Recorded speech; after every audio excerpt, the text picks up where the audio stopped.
गुरु द्रोणाचार्य ब्राह्मण थे, धनुर्विद्या के महान आचार्य थे, पर बड़े गरीब थे। इतने गरीब थे कि जीवन का निर्वाह होना कठिन था। घर में कुल 3 प्राणी थे, द्रोणाचार्य स्वयं, उनकी पत्नी और उनका पुत्र अश्वत्थामा। पुत्र की अवस्था 5-6 वर्ष की थी। एक दिन पुत्र ने अपने एक साथी को दूध पीते हुए देख लिया। उसके मन में भी दूध पीने की अभिलाषा जाग उठी।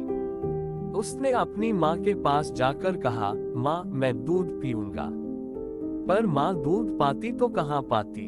जिस माँ को खाने के लिए अन्न न मिल रहा हो, वह अपने बालक को दूध कैसे पिलाती। माँ का हृदय विदीर्ण हो गया, पर बालक को तो सांत्वना प्रदान करनी ही थी। माँ ने आटे का पानी बालक को देते हुए कहा, लो दूध पी लो। बालक को तो दूध के स्वाद का पता ही नहीं था। उसने आटे के पानी को पीकर समझा कि उसकी माँ उसे दूध पिला रहे हैं। गुरु द्रोणाचार्य का हृदय यह सब देख सुनकर कांप उठा। उन्होंने प्रतिज्ञा की कि या तो धन और यश पैदा करके रहूंगा या मर जाऊंगा। गुरु द्रोणाचार्य मन ही मन सोचने लगे, क्या करना चाहिए, धन और यश के लिए किस ओर जाना चाहिए। द्रोणाचार्य को पांचाल नरेश द्रुपद याद आया। विद्यार्थी अवस्था में द्रुपद और उन्होंने एक ही गुरुकुल में शिक्षा प्राप्त की थी। द्रोणाचार्य आशाओं के रथ पर सवार होकर पांचाल देश की राजधानी की ओर चल पड़े। मार्ग में बड़े बड़े कष्ट उठाए, पर धन मिलने की आशा में वे कष्ट भी उन्हें सुखदायी मालूम हुए। कई दिनों तक बराबर पैदल चलने के पश्चात द्रोणाचार्य पांचाल की राजधानी में पहुंचे। उन्होंने सोचा था, राजधानी में पहुंचते ही द्रुपद से भेंट हो जाएगी। वह उनका स्वागत करेगा, उन्हें बड़े आदर से ठहराएगा और उनकी सहायता करेगा। किंतु उन्हें क्या पता था कि द्रुपद अब गुरुकुल का विद्यार्थी नहीं है। अब वह एक बहुत बड़े राज्य का नृपति है। सिपाहियों, सैनिकों और मंत्रियों से घिरा रहता है। दूसरों की तो बात ही क्या, अपने लोगों से भी उसकी भेंट बड़ी कठिनाई से हो पाती थी। कई दिनों तक प्रयत्न करने के पश्चात द्रोणाचार्य द्रुपद के सामने जा पाए, किंतु यह क्या, द्रुपद ने तो उन्हें देखते ही मुंह फेर लिया। सहायता करने की कौन कहे, उसने तो उन्हें पहचानने से भी इनकार कर दिया।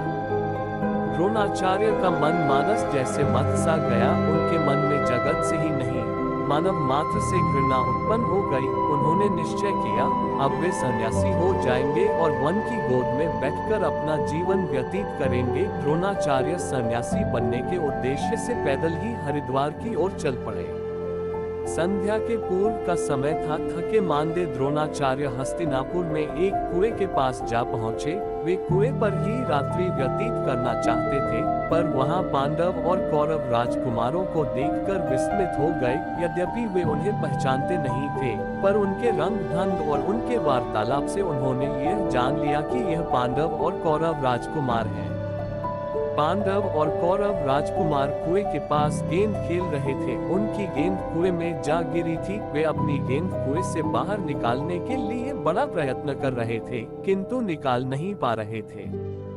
द्रोणाचार्य राजकुमारों की व्याकुलता का कारण जानकर द्रवित हो उठे। उन्होंने राजकुमारों से कहा, तुम लोग चिंता मत करो, मैं अभी तुम्हारी गेंद कुएं से बाहर निकाले देता हूँ।